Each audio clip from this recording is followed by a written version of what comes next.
கொஞ்சம் இந்த ஆக்டிங் சர்க்கிள்ல யாராவது ஃப்ரெண்ட்ஸ் இருக்காங்க அப்படி இப்படின்னு நீ பேசணும்னு வைங்களேன், நார்மல் ஆக்டர்ஸ் வர இந்த கூத்து பற்ற போய் பிராக்டிஸ் பண்றவங்கிறது வேற.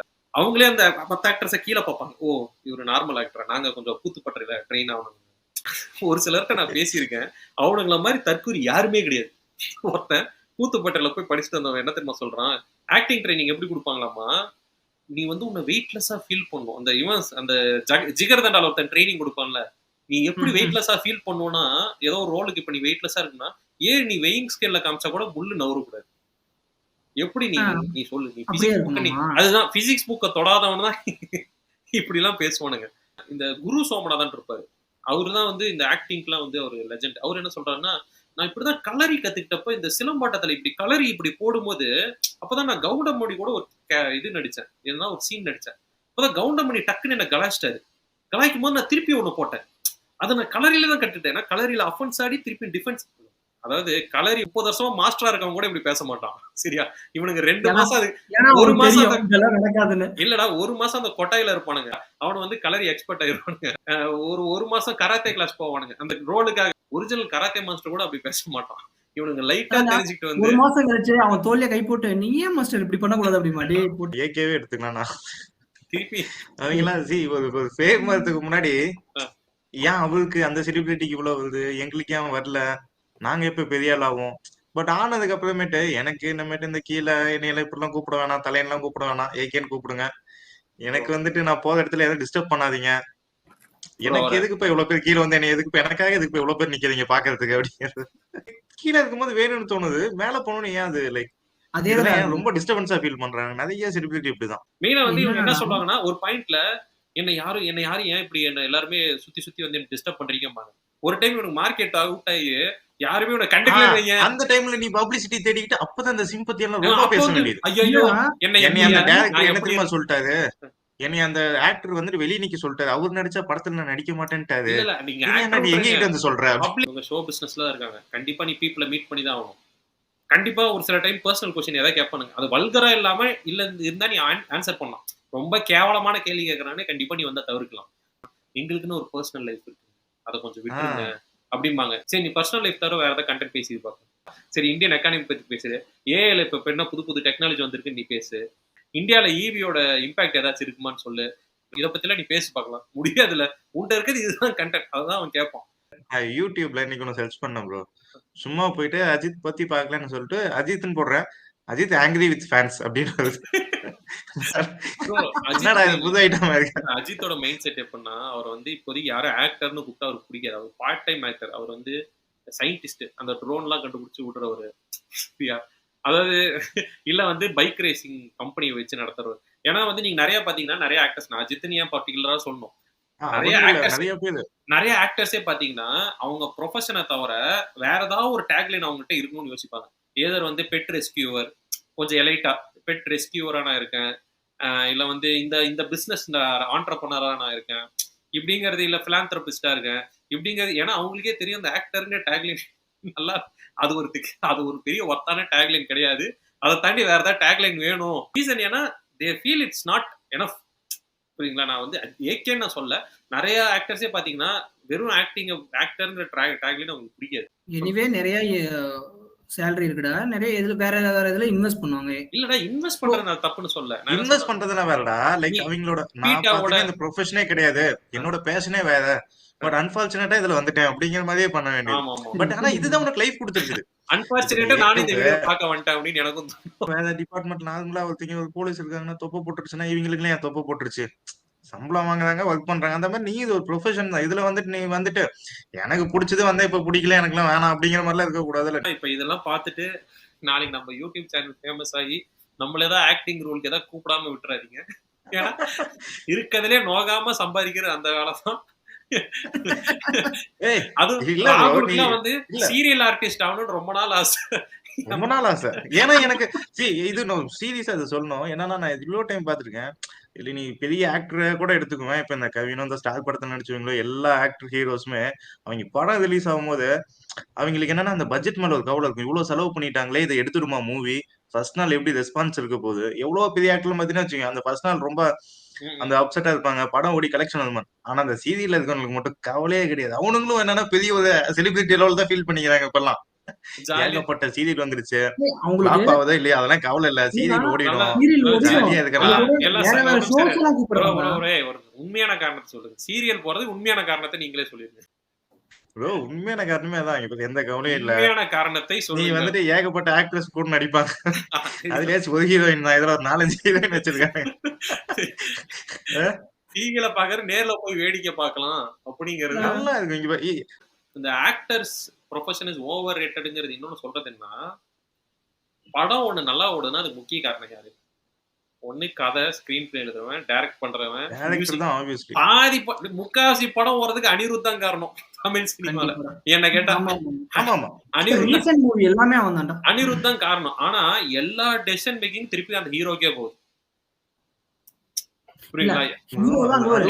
அந்த இருக்கிறதுலே படம் பட்ஜெட் 200 கோடின்னு வையேன், ஹீரோ சம்பளம் 160 கோடி. சரியா? மிச்ச வேலை செய்யறவன் இந்த எல்லா வேலையும் கஷ்டப்பட்டு செய்யறவன் 40 கோடி பிரிச்சு ப்ரோமோட் பண்ணி ப்ரோ அது எல்லாமே லைக் எப்படின்னா அந்த ஃபேம் ஆகுற வரைக்கும் தான். ஃபேம் ஆகும்னா டைரக்டர் சொல்றது, டைரக்டர் ஃபேம் ஆகும்னா ப்ரொடியூசர் சொல்றது. இப்ப ஹீரோ பெரிய ஆள் ஆயிட்டாருன்னு வச்சுக்கோங்க, அவரு பார்த்து ப்ரொடியூசர் டைரக்டர்லாம் அவரு முடிவு பண்ணுவாரு. அதான் இல்ல அமீர் படம் இதுக்கு கிளியரா சொல்லியிருப்பாரு. என்ன சொல்லுவாருன்னா, உன்னோட சேலரி எப்படி ஃபிக்ஸ் ஆகும்னா your capacity to fill the seats. So of course ஹீரோவை பார்த்து தான் எல்லாருமே படத்துக்கு வராங்க, ஹீரோங்கிற பிராண்ட் வச்சு தான் எல்லாருமே வராங்க. பட் என்னன்னா அவனோட கான்ட்ரிபியூஷன் என்ன, அதை தான் நாங்கள் சொல்றோம் ஓவர் ரேட் ஆயிடுச்சுன்னு. அது ஹீரோவோட கான்ட்ரிபியூஷன் ஒண்ணுமே கிடையாது. அவன் வரான், மேக்கப் போடுறான், சொல்ற சீனை நடிக்கிறாப்ல, போறாப்ல, இதுதான் அவரோட மேஜர் ரோல். அதனாலதான் இது ரொம்ப, அதாவது இந்த டாப் லெவல்ல இருந்து லோ லெவல் வரைக்கும் இந்த ஆக்டருங்கிற ஒரு ப்ரொஃபஷன் வந்து ரொம்ப ஓவர் ரேட் ஆயிருக்கு. சொசைட்டிலயும் ரொம்ப ஓவர் ரேட் ஆயிருக்கு. இதுல இவரோட ஒப்பீனியன் என்ன, ரஜினிகாந்தோட ஒப்பீனியன் என்ன, ஒரு ஒப்பீனியன் வேற எதுவும் கிடையாது. பிஜேபி சப்போர்ட் பண்ணுவாங்க எங்க சுத்தினாலும் சரி. இதை ஏன் நீ சுத்தி வளைச்சு ரொம்ப நேரம் பேசுறாங்கன்னு எனக்கு புரிய மாட்டேங்குது. ரிவ்யூ கொடுக்குறீங்களே பாரு, ஹீரோ அந்த கதையை தோல்ல தாங்குறாரு அப்படிங்கிற. டே ஹீரோவாடா தாங்குறாரு? எவ்வளவு அழகா அவன் உட்காந்து நைட்டு ஃபுல்லா எழுதிட்டு வந்து அந்த கேரக்டர் அவன் வந்து ரெடி பண்ணி கொடுத்தா. அயன்மேன் கதையை யாரோ ஒருத்தர் எழுதியிருப்பான், எவனோ ஒருத்தன் டைரக்ட் பண்ணியிருப்பான். ஆனா அதுல நடிச்சவன் அயன்மேன் மாதிரியே நடிப்பான் தெரியுமா. அந்த வெளியே வந்தா கூட அந்த கேரக்டராகவே இருப்பான். வெளியே வந்து ஒரு ஸ்கிரீன் என்ன கூட ஒரு அயன்மேன் மாதிரியே அந்த ஒரு அவருக்கான அந்த கிங்கினஸ் பிளஸ் அந்த அவர் பேசுற ஸ்டைல் எல்லாமே ஒரு அயன்மேனாவே டோனி ஸ்டார்க்கா தான் அவர் வாழ்ப்பாரு. இதே மாதிரி அர்ஜுன் ரெட்டியில நடிச்சவர் வந்து ஆதித்ய வர்மா, அர்ஜுன் ரெட்டி நடிச்சவங்கலாம் கொஞ்ச நேரத்துல அந்த கேரக்டராகவே கொஞ்ச நேரம் முடிஞ்சிருச்சுரா டேக் ஓகே, நீங்க தயவு செஞ்சு அதுல இருந்து வெளியே வா. அந்த கேரக்டரை இவனுங்க தான் யோசிச்சு ஏதோ இவனுங்களை இன்ஸ்பயர் பண்ணி தான் அந்த கேரக்டரே ரெடி பண்ண மாதிரி கொஞ்ச நாள் அந்த கேரக்டராகவே வாழ ஆரம்பிச்சிடறாங்க. நீங்க அயன்மேன் டைரக்டர், ஸ்கிரிப்ட் ரைட்டரு, அவர் ஒரு வயசான ஒரு டைரக்டர் பாத்தீங்கன்னா நல்லா குண்டா அயன்மேன்லயே அவர் வந்திருப்பாரு. அவர் மண்டைக்குள்ளதான் இது எல்லாமே ஓடுது, இந்த எப்படி ஒரு பிரசன்ட் பண்ணும் ஒரு கேரக்டருக்கு. ஆனா அவரு கூட அந்த மாதிரி பிரிட்டன் பண்றது தான். அந்த கேரக்டர் உண்மையாலுமே மொத்தத்தையும் கையில தூக்கிட்டு போறாரு. எதுலயுமே ஒரு கிரியேட்டருக்கான ஒரு இது கிடைக்க மாட்டேங்குது. அந்த திங்க் பண்ணவங்களும் பெரிய ஒரு எவன் வந்து கடைசியா ரிலீஸ் பண்றான், எவன் கடைசியா வந்து அந்த அவங்க ஃபேஸ் முன்னாடி வராங்களோ அவங்கள தூக்கி வச்சு ரொம்ப ஓவர் ரேட்டடா தூக்கி வச்சு. மத்த ப்ரொஃபஷனுக்கும் இந்த ப்ரொஃபஷனுக்கு இருக்க பெரிய வித்தியாசமே தான். நீ மத்ததுல பாத்தீங்கன்னா நீ என்னதான் கீழே ஒர்க் பண்ணுவ, கேட்டா கீழே என்னவோ ஒர்க் பண்ணாலுமே கடைசி டைரக்டர் வந்துட்டு அந்த கம்பெனியோட டைரக்டர் அந்த ப்ராடக்ட் லான்ச் பண்ணுவார். அது எல்லாத்துலயுமே அப்படி இருக்கு. கேட்டாலுமேட்டு இவரு வந்துட்டு ப்ராடக்ட் மட்டும் தாங்க லான்ச் பண்ணாது, இவரு தாங்க கம்பெனி ஓனர் அப்படின்றாங்க. இங்க நீ யார் என்ன ஒர்க் பண்ணாலும் இங்க எல்லா கிரெடிட்ஸுமே வந்துட்டு ஹீரோக்கு போயிடும். யார் பீப்புள் முன்னாடி வந்து அதை அட்ரஸ் பண்றாங்க அவ்வளவுதான். நீ என்ன டயலாக் எழுது, என்ன பண்ணு, டப்பிங்ல நீ தெலுங்கு படம் எடுத்து தமிழ்ல டப் பண்ணி போடு, டப் பண்ண வாய்ஸே வருது இல்லடா, இல்லைங்க அவர் தாங்க பேசினாரு. இப்ப நீ இப்ப டைரக்டர் வந்துட்டு ஒரு பொலிட்டிக்கல் படம் எடுக்கிறாங்க, ஒரு ஹீரோ வச்சுன்னா அந்த ஹீரோ அந்த டயலாக் எல்லாம் பேசி அந்த படம் நடிச்சுட்டு போயிட்டாரு. நமக்கு என்ன, அவரு தான் பேசினாரு, அவரு வந்துட்டு அடுத்தது அப்ப நான் சிஎம் ஆயிடலாம் போல மக்கள் நம்பிட்டாங்க. ஏன்னா இப்ப அவங்க அந்த ஸ்டேஜ் இருக்காங்கடா. இப்போ விஜயோ அஜித் எடுத்துக்கோ, அவங்கதான் டிசைட் பண்றாங்க அடுத்த ஹீரோ யாரு, சரி அடுத்த டைரக்டர் யாரு, என்ன கதை, அதுதான் அவங்க தான் டிசைட் பண்றாங்க. எனக்கு ஒரு பொலிட்டிக்கல் ஸ்டோரி வேணும், நீ எழுதிட்டு வா, சரியா? சோ அதனால அவங்க நீ டெவலப் ஆகாத வரைக்கும் அப்படிதான். நீ டெவலப் ஆயிட்டேன்னு நீ தான் டிசைட் பண்ணுவோம், டைரக்டர் யாரு, ப்ரொடியூசர் யாரு, ஹீரோயின் யாரு, வேற என்ன டிசைட் பண்ணோம், எல்லாமே நீ டிசைட் பண்ணிக்கலாம். உனக்கு என்ன வேணும் என்ன வேணாம். ஏன்னா விஜய் சேதுபதி பயமா இருக்கணும், எங்க அப்பா பேர் வச்சு எனக்கு கொடுக்கலீங்க, எனக்கு சூப்பரா ஒரு மீம் என் பேர் என்ன அப்படி போட்டு நான் பையன் போட்டோ போட்டு உங்களில் எத்தனை பேருக்கு தெரியும் இவர் தந்தை தான் விஜய் சேதுபதி. அதை பார்த்துட்டு இன்னும் 2 பேரு அவனே அவங்க அப்பா சப்போர்ட் பண்ண மாட்டார், நாமளும் போலாம் அப்படின்னு போறதுதான் தப்பு. அந்த இல்ல மெச்சூரிட்டி லெவல் இல்ல இல்ல அவ்வளவுதான். இல்ல சப்போர்ட் பண்ணி வரவனு எத்தனை பேர் ஃபிளாப் ஆகுறான் புரியுதுங்களா? ஒரு சில நெப்போ கிட் தானே சக்சஸ் ஆகுறான். மக்களுக்கு எல்லாத்தையும் பிடிக்கும் நம்ம சொல்ல முடியாது. பாக்யராஜ் பையன்லாம் எவ்வளவு பெரிய ஆளா வர வேண்டியவன் சொல்லு, இன்ன வரைக்கும் சப்போர்ட் பண்ணிட்டு இருக்காங்க. சுப்பிரமணியபுரத்துல வந்து ஜெய்க்கு பதிலா வந்து சுப்பிரமணியபுரத்துல சாந்தனு நடிச்சிருக்கணும் அப்படின்னு. ஜெய்யே என்னடா பண்றாரு நடிச்சுட்டு பார்ப்போம். அவரே சினிமால லைக் எல்லாமே வந்துட்டு இப்ப ஆக்டர் மட்டும் தான் நம்ம பேசிட்டு இருக்கோம். அவங்களுக்கு மட்டும் தான் வந்து பாத்தீங்கன்னா வச்சுக்கோங்க ஒரு பெரிய ஒரு ஒரு பெரிய இந்த டேலண்ட்லாம் தேவையில்ல. மத்தபடி டைரக்டருக்கோ, மியூசிக் டைரக்டருக்கோ, மத்த டெக்னீஷியன் எல்லாத்துக்குமே பயங்கரமான ஒரு ஹார்ட் ஒர்க் இருக்கு. அது டேலண்ட் இருக்குது. அதான் ப்ரோ அத அவன் தாண்டி வந்து இந்த அவன் வேற வேலை பார்த்து பொழைச்சிக்குவான் ப்ரோ. சினிமால ஒர்க் பண்றவங்க ஆர்ட் அவனுக்கு ஒர்க் டேலண்ட் இருக்கு bro. அவன் பொழைச்சுக்குவான். சினிமா இப்போ ஒரு சினிமாட்டோகிராஃபர் ஆகணும்னு போறவன் போட்டோகிராஃபி கடை வச்சு நடத்தி பொழைச்சிக்குவாங்க கல்யாணத்துக்கு. எடிட்டிங் ஒர்க் பண்றவங்க அந்த எடிட்டிங் இப்போ சோஷியல் மீடியா கம்பெனி ஏதாவது ஒன்றுல போயிட்டு மார்க்கெட்டிங் கம்பெனில போய் சேர்ந்துருவாங்க. ஆர்ட் ஒர்க் பண்றவங்க இந்த மாதிரி இப்போ ஆர்ட்டுக்குன்னே நிறைய ஒர்க் இருக்கு. இந்த கல்யாணத்துக்கு ஈவெண்ட்ஸ்க்கு இதுக்கெல்லாம் பண்ணி பொழைச்சிக்குவாங்க. எல்லாத்துக்குமே வந்து ஏன்னா அதெல்லாம் ஒரு பிரைமரி ஸ்கில் செட்டா. ஆக்டிங் ஸ்கில் செட்டே கிடையாது. bro நீ என்ன அவனுக்கு பண்ணி அவங்க பொழைப்ப? ஆக்டிங் ஒரு ப்ரொஃபஷன் தான். அதையும் நான் மதிக்கிறேன். நான் இல்லைன்னு சொல்ல வரல, அதையும் மதிக்கிறேன். அதுக்கும் வேலை செய்யறாங்க இல்லைன்னு சொல்ல. பண்ற ஒர்க்குக்கும் அவங்களுக்கு கிடைக்கிற சம்பளமும் எங்கேயோ இருக்கு.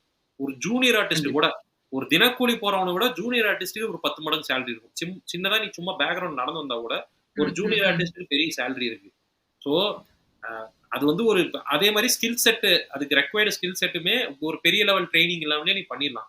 ஸோ நான் என்ன சொல்றேன்னா இட் இஸ் ஓவர் ரேட்டட்னு சொல்ல வரேன். இவ்வளோ அதை பத்தி டெடிகேஷன், ஹார்ட் ஒர்க், சிம்பத்தி இதெல்லாம் கொடுக்குற அளவுக்கு அது பெரிய ப்ரொஃபஷன் கிடையாது. தேர் ஜஸ்ட் என்டர்டெய்னர்ஸ். நம்ம போறோம், நம்மள என்டர்டெயின் பண்றது அவங்க வேலை. அதுதான் என்னோட கருத்து.